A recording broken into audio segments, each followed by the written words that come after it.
क्या आप 10th पास कर गए हैं और आपकी उम्र 18 साल हो गई है? तो भैया इंतजार नहीं करना, रेडी हो जाइए, क्योंकि आपके पास वैकेंसी आएगी दिसंबर के आसपास एसएससी जीडी की। ऐसी वैकेंसी जो आपको 6 महीना में आपको नौकरी दे देगी। और ध्यान रखिएगा, एक वीडियो मैंने बनाया था कि अगर आप एसएससी जीडी में नौकरी ले लेते हैं तो आपके हाथ में क्या लगेगा पैसा। ऑन एवरेज 40,000 रुपया इन हैंड आपको मिल जाएगा। तो 10वीं पास करके 18 साल की नौकरी, इतनी कम उम्र में 40,000 रुपया और सरकारी नौकरी का तमगा, भैया बहुत बड़ी बात है। तो इंतजार नहीं करना है, पढ़ना है ना। तो पढ़ने के लिए आपको आना पड़ेगा Bettiah Supriya road city card के बगल वाली गली में। 10 बजे से लेकर 1 बजे तक का एसएससी जीडी का बैच चल रहा है। गारंटी बैच है, इसलिए कह रहा हूँ कि अगर आपका रिजल्ट नहीं आया तो पैसा वापस करने की गारंटी लेता हूँ मैं, ठीक है, ताकि बस मेहनत आपको करनी है हमारे साथ। लेकिन आज मैं बताना चाहता हूं कि अगर आप एसएससी जीडी में नौकरी लेते हैं तो किन किन पोस्ट पे आपकी जॉब हो सकती है, कहां कहां आप जॉब कर सकते हैं, आपका सिलेक्शन जब होगा तो आप किस जगहों पर जाकर अपने नौकरी में सेवा दे सकते हैं। इन सब पर चर्चा करने के लिए मैं यहां खड़ा हूं। तो आइए दिखाता हूं। एसएससी जीडी वाले बच्चों देखो, आपके पास कितना अपॉर्चुनिटी है। अगर आप नौकरी ले लेते हैं तो आपकी नौकरी बीएसएफ में हो सकती है, आपकी नौकरी सीआरपीएफ में हो सकती है। मैं सब समझा रहा हूं कि कहां क्या करना है। आपकी नौकरी आईटीबीपी में हो सकती है, एसएसएफ में हो सकती है, सीआईएसएफ में हो सकती है, एसएसबी में हो सकती है, असम राइफल्स में हो सकती है, एनसीबी में हो सकती है। अब हम डिटेल करते हैं कि इन सारी वैकेंसियों का मतलब क्या होता है, यानी सारी सीट का मतलब क्या होता है। भैया एसएसबी का नाम आपने सुना होगा। एसएसबी को कहते हैं सीमा सुरक्षा बल, अर्थात बॉर्डर सिक्योरिटी फोर्स। एसएसबी का काम होता है कि भारत की सीमाओं की सुरक्षा और गश्त करना।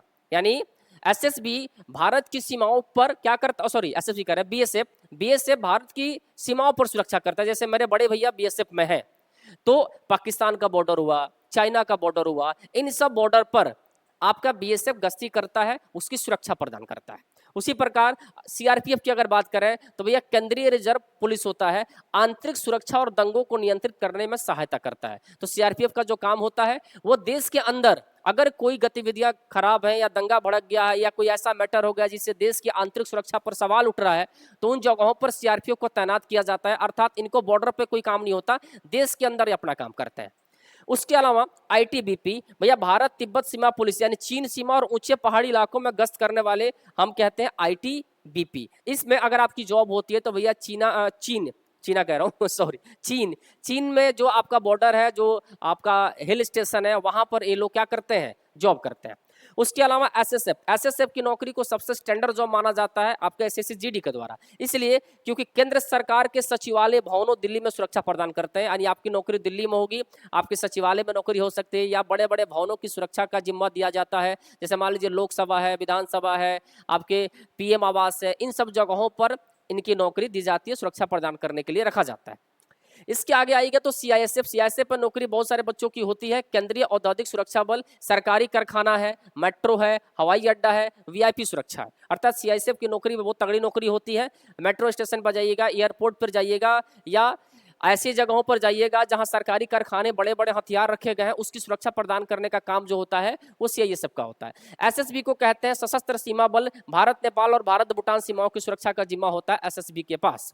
उसी के अनुसार असम राइफल का मतलब होता है उत्तर पूर्व भारत में आंतरिक सुरक्षा और बॉर्डर गार्डिंग की जिम्मेवारी किसके पास होती है, आपके असम राइफल्स के पास। एनसीबी का मतलब होता है नारकोटिक्स कंट्रोल ब्यूरो, सिपाही पद पर ड्रग्स नियंत्रण का कार्य करता है। यानी अगर नशीली चीजों का, दवा का सेवन लोग करते हैं तो उसका जो जिम्मा है वो इनके द्वारा डील किया जाता है। तो अगर आप जॉब लेना चाहते हैं इन सब किसी भी डिपार्टमेंट में तो इसके लिए आपको एसएससी जीडी का फॉर्म भरना होगा, जो आपको नवंबर से दिसंबर तक हर साल आता है। उस फॉर्म भरने के जरिए आप एसएससी जीडी की तैयारी कर सकते हैं और उसमें आप अपने जीवन को आगे बढ़ा सकते हैं। और अब डिपेंड करता है कि सर इसमें से कौन सा पोस्ट में मिल जाएगा, तो भैया वो तो पढ़ने के ऊपर है। अगर आप आईएएस की तैयारी करते हैं इसका मतलब नहीं कि आप डीएम बन जाएंगे। यूपीएससी की तैयारी करने वाला हर आदमी डीएम थोड़ी बन जाता है। रैंक जितना नंबर आपका बढ़िया आता है उसके अनुसार आपको रैंक मिलती है। टॉप लेवल पर जो यूपीएससी वाले होते हैं उनको आईएएस बना दिया जाता है, फिर आईपीएस बनाया जाता है। तो यहाँ भी उसी प्रकार से है।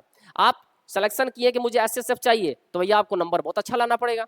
अगर आपको नंबर बहुत अच्छा नहीं आया तो जिस हिसाब से सूट कीजिएगा उस हिसाब का आपको पोस्ट मिल जाएगा। अगर आपको करना है तो ठीक, नहीं करना तो फिर अगले साल अपने नंबर को और बढ़ा सकते हैं। तो ये सारी डिपार्टमेंट एसएससी जीडी के अंदर ही आती है। अगर आपको तैयारी करनी है तो देर मत कीजिए। ऐसा नहीं है कि जब वैकेंसी आएगी तब पढ़ना शुरू करेंगे, अभी से लगिए, तब जाके आपकी नौकरी फाइनल होगी। चलिए फिर किसी और वीडियो मिलते हैं। धन्यवाद।